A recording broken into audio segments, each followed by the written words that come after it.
আসসালামু আলাইকুম প্রিয় সহযাত্রীবৃন্দ, সবাইকে স্বাগত জানাচ্ছি। বাংলাদেশ আজকে স্বল্পোন্নত দেশ থেকে উন্নয়নশীল দেশের কাতারে অগ্রসর হচ্ছে।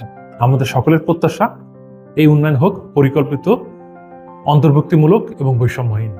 দেশের উন্নয়নের এই অগ্রযাত্রায় সামিল হওয়ার লক্ষ্যেই 2023 সালের 29শে ডিসেম্বর প্রতিষ্ঠিত হয়েছিল institute of development action and sustainability, বা সংক্ষেপে আইডিয়াস।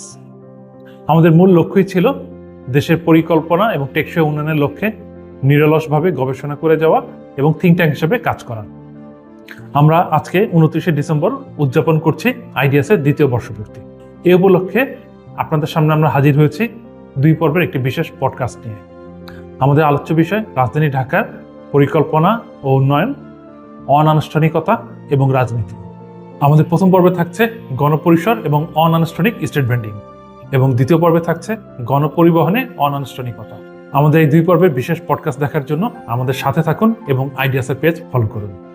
আপনাদের সবাইকে আমন্ত্রণ রইল।